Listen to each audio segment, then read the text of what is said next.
I welcome all of you to this beautiful evening where we're going to, talk about well-being, student well-being, self-well-being, and well-being for everyone. Well-being is something which is for everyone, and keeping that concept in mind, our whole initiative through this program is to make this campus a more happy, lively, and a safe place for all of us.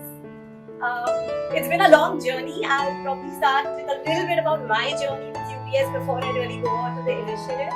So I've been a part of UBS since I think the last 4 years, and it's been a great experience. There have been ups, there have been downs, there have been difficult moments in terms of dealing with student concerns, their lives, and pulling them back, pulling them up, helping them to help themselves in order to be whatever they are right now in their respective spaces, be it personal lives or be it their professional lives. So without wasting a lot of time, let's see what we have and what are the initiatives that we have for all of you as a part of the wellness program. What we're really going to talk about is what is the program all about, what are the different initiatives, programs, what are the benefits of the program, what is the objective, and what are the activities and events.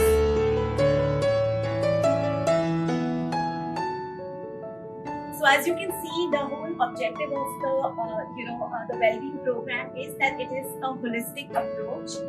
When I say holistic, it involves your mind, body, and soul, and it involves all aspects of your being, be it personal, professional, spiritual, financial, etc.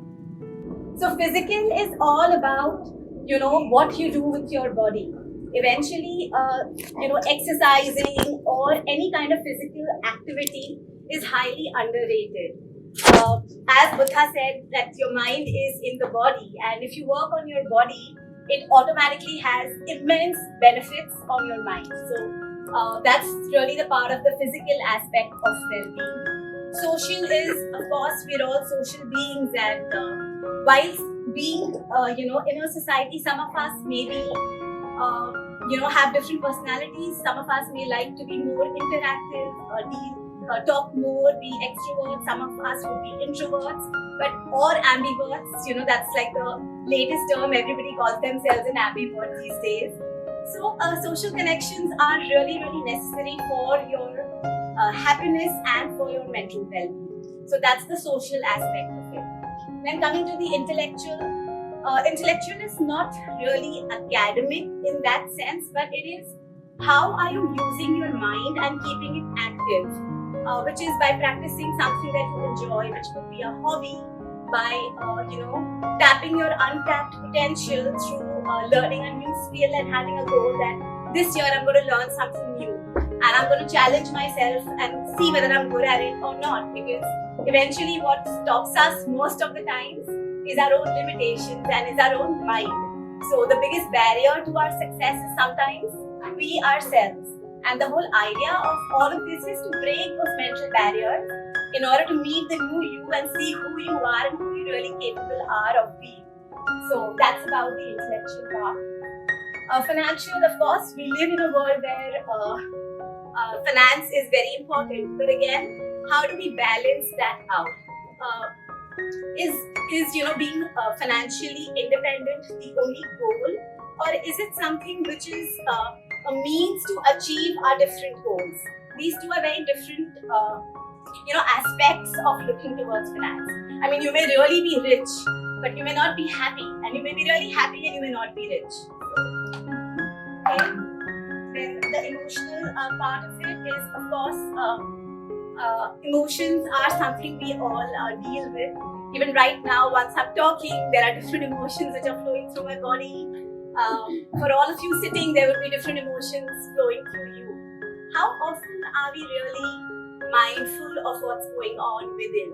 Are we even taking a step back to see, hey, why am I feeling the way I'm feeling? Or what did someone say that made me feel a certain way? Or what did someone do that made me feel a certain way? So that's one way of which we could, improve our emotional health, and that's by being aware, being mindful, and checking into our emotions on a regular basis. I mean, ideally, it would be like a check-in every 2 hours, where you put a reminder and say, "Hey, so how am I feeling right now?" Which I think we probably don't even do it once a month till we face a breakdown or then extreme euphoria about something. So we only deal with extreme emotions. We land up neglecting our regular day-to-day emotions at times. So when I say all of this, it's not generalized. I'm just talking about different people on a spectrum doing things differently. Spiritual. Let's not really make this a one-way. What do you think? What is spiritual well-being all about? I'd like to hear from some of you. What are your views on spiritual well-being? Okay.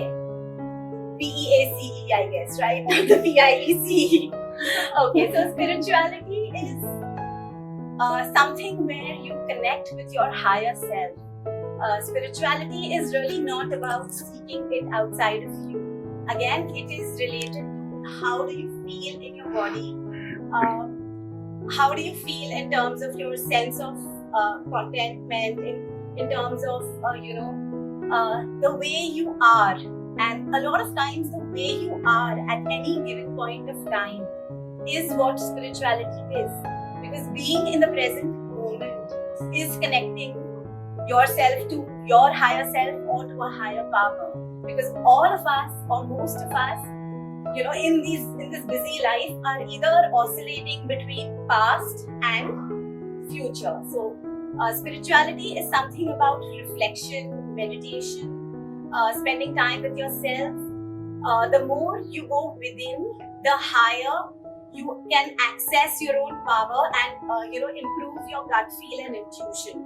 So all of us are equally blessed with our sixth sense and intuition. It's just a matter of practice in order to reach that part of us.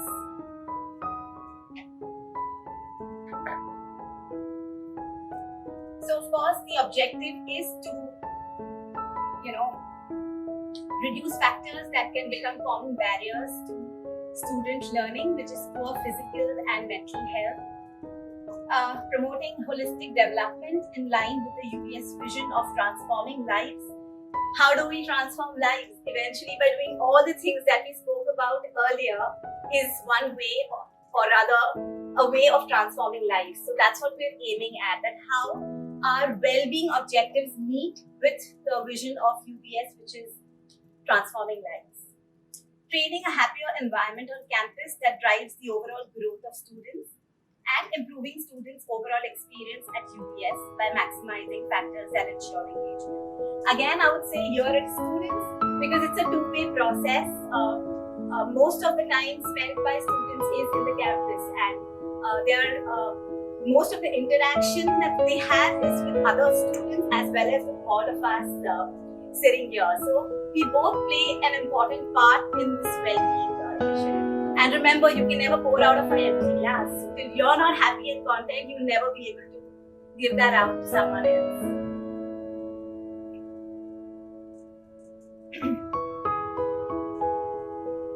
So the outcome of the initiative is to promote holistic student well-being, especially to offset the negative consequences of the pandemic on student development and progress across different realms of life.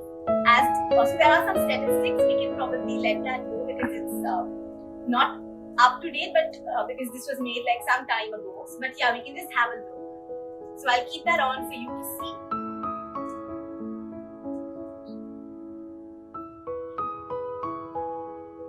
And probably it's only gone higher, if not less. So something that I'd like to bring to light is my career or my profession has really picked up in the pandemic. Earlier mental health was really something that was that people felt is they can't talk about, and a lot of stigma and taboo attached.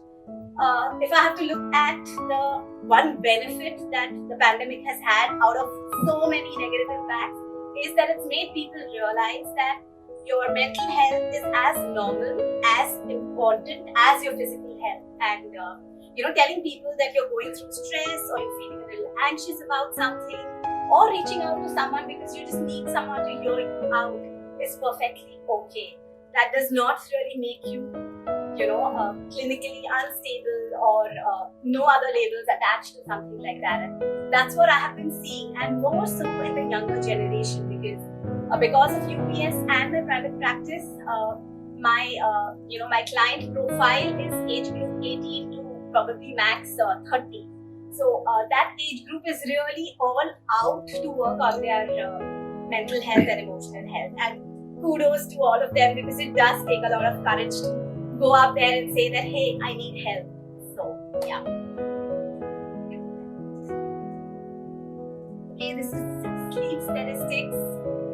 So all the UBS students, we're all owls on the campus here, and sleep is a very, very important part of our well-being, be it physical or mental. We'll share this so you can have a look at. Okay, so now stressing on each of those parts, how we aim to really, bring about wellness in terms of the physical way is, of course, through food and nutrition. So when you say, food, it's not just about a variety of what you're eating. It's also about how you are eating. Are you even aware of what you're putting inside? Are you being mindful? Are you chewing your food, or you're just scrolling through your Insta and you're eating simultaneously? So that food is just going to go everywhere except where it needs to go. So, ways of eating and what you're eating both play an equally important role. Okay, exercise, so weekly physical health challenges is something that we're looking at starting. It could be, like a HDOR, which is 100 days of running, where you create like a small little app and everybody signs up and take that challenge of running probably just 1 kilometer to begin with for 100 days continuously. And you can have a qualifying day there that, okay, if you run for 40 days, you get a certificate, so at least you run for 40 days. So things like that. Or, it could just be a Surya Namaskar challenge. So any different challenges where you're getting people to get out of their rooms, get into the open air, not in the gym, and work on their bodies to the best of each one's capability and capacity, and that can be built over a period of time. Activeness is basically your group walks, treks. So I know a lot of treks happen here, which is great. So do continue, and you could always club treks with some mindful exercises. When you reach the top, just take a minute to be aware of your breath, or you could start a sapling drive. So along with your physical activities, if you can club something meaningful to do, it would be great. Emotional, so this is something that we had thought of, putting positive messages on campus notice boards, or we could even have e-boards, sharing inspiring posts and stories through Outlook. Like how you have an open mic, you could have like a Meri Kahani or My Story kind of a concept, where each one who has experienced some breakthrough in their life shares about it, and which could motivate and inspire the others. So this would be something which would be a great initiative. Peer counselling and psychological first aid. So these are basically workshops which are conducted by professionals, where not just students but even faculty members undergo peer counselling and psychological first aid training. So peer counselling is where you just train to provide basic counselling skills without being a professional. So it's like a program called Counselling for non-counselors. And psychological first aid is exactly how your regular first aid is. That is what is the first line of treatment that you can provide to someone who is undergoing a psychological stress. So that's what the workshop is all about. And these are, peer counseling is like about a 20-hour workshop, and the first aid is about a 4-hour workshop. So it would be nice if the plan is to have these kind of patent holders in the campus, and we could just have like a badge saying that I am certified in peer counselling. So the minute you see the badge, you know that this is someone you can reach out to if you want to talk to them. So, organizations like Google and all of this, they do follow that, where they have this system of training, and they don't really need to say what is it for what. You just have these codes and people just quietly wear it, and whoever needs help knows who to reach out to.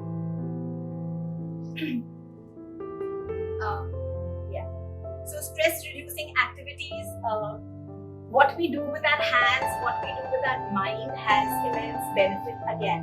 So if you've heard of Waldorf schools, they are these schools will lay a lot of stress on handwork. You probably wouldn't have heard of Alzheimer's and dementia in the olden days, because most women would either knit or do crochet, and all of that has immense impact on your neurotransmitters, which remain healthy for a longer time. And same is the case with mind games. So be it puzzles, be it sudoku, be it drawing mandalas and coloring doodle sheets, etc., can be very therapeutic as well as benefit the mind. And we're going to have a lot of that in the wellness room out here. And this was something which was proposed by the students. That is, one can avail of one mental health leave per month. Of course, this is a policy matter. It's proposed right now, but like we say, I've got fever, so I can't attend a class. But do we ever say that I'm feeling stressed, I'm feeling anxious, or I'm very sad today, so I can't attend a class, or I can't come to work? You don't, because you feel, oh God, how can I talk about being sad and let other people know about it? Intellectual is passing down of student notes from seniors to juniors. So this was something which I thought, of course, we have a library, but how about creating a pool of internal resources, where seniors make notes, or they probably write research papers, or they make notes of something that they are good at, and each one takes different subjects, and that becomes like a part of the library for juniors to refer, and then they see what is there and probably update it, so there can be a version 1 to version 1.1, and it just the internal intellectual wealth of the campus, of the library, and of great minds put together can become like a plethora of useful information to be accessed by others.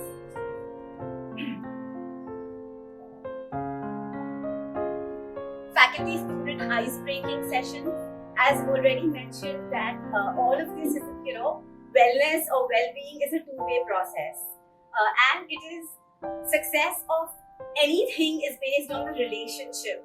So even if I may have the best qualifications and PhDs as a therapist, but when my client comes to me and he does not perceive that sense of comfort, the qualifications don't really mean anything. Okay, so eventually it's not the experience and qualification, it is the relationship that you build, whether it is therapist-client, whether it is student with another student, whether it is faculty with a student, mentor with a mentee. The success will come from the relationship, because there's nothing that anybody can offer to anybody else. We all have what we need. It's just you've got to learn the art of triggering that thirst, learn more, get more by being a facilitator. So what is a facilitator? We're all facilitators. Our job is not to do something for anybody. Our job is to motivate others to do it for themselves and to make them realize that they can do it for themselves. Alright, so that's for all the faculty. Okay.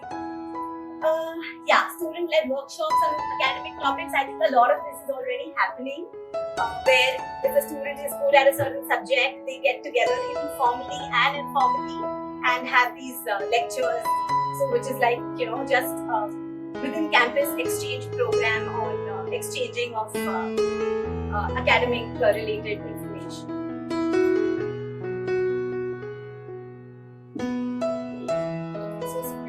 Under spiritual is group yoga sessions out in nature. There's a lot of stress on doing a lot of things out in nature, because nature, just by being in nature itself, is very, very healing. Okay, so if you want to, if you've had a bad day and you feel that there's been a lot of negativity around, just try walking bare feet on the grass out there, or just just hug a tree and feel what the tree is communicating with you and communicate back to the tree, and you'll be sorted. Just try that. So we really again underestimate what we have around. I mean, very few colleges are blessed with a campus like this, which is literally like in the middle of nowhere, but it has everything that it needs to have. And that's the beauty, because there's always everything in the nothingness of things. So look for that. So group meditation, mindful eating day. So mindful eating day can be like, you decide a day where it's like a silence hour that everybody who comes to the cafeteria, so any Vipassana trainers here or meditators. So basically in Vipassana, it's noble silence. So you don't eat like this. Each one is facing the wall. You don't even have like a eye contact with everyone. There is no, there's no body language used. You just spend time with yourself, which is the toughest, because you really then get to see the demons you don't want to deal with, and that's why you are so busy looking around you, because it's very difficult to look within. So, yeah. Okay, the last part. So, group student wellness coaching. We've already started that. In fact, we've had about 6 to 7 group meetings. We haven't really called them support group yet, because support group is where you pick up, like a common concern, say depression or anxiety, and everybody who's a part of that group is going through a similar, situation in their lives. That's where support groups come in, where you talk about your, things in a safe space, and through each one's experience and sharing, you realize that you're not alone, and you kind of hand-hold and work through your concerns. What we've done here is we've gotten together and we've had sharing sessions, etc. And I think the students will tell you what their experience was. So we could do that on a regular basis, like it can be like a calendar thing, and make sure that everybody goes through it. Events to promote student community. I think a lot of this is happening. But open mics really to be a part of, not open mics to be like about sharing stories, about sharing lives, and something that you've not shared about yourself before. So those kind of open mics is what I'm talking about.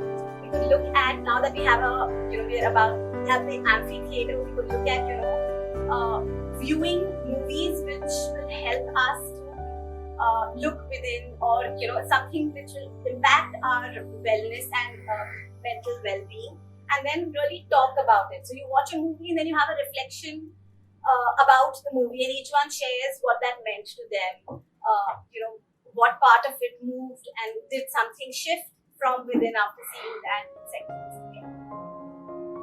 So I guess that's what it is.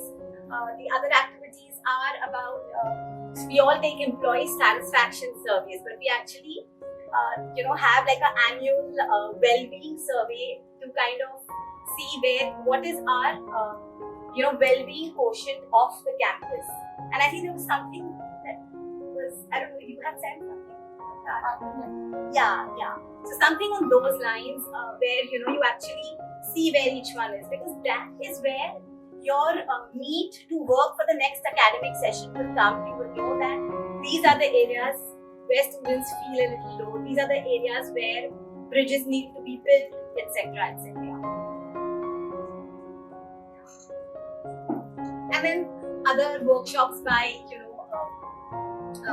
experts on weight management, stress management, finance, substance, safe sex, etc. So that was all. Thank you so much for your patience.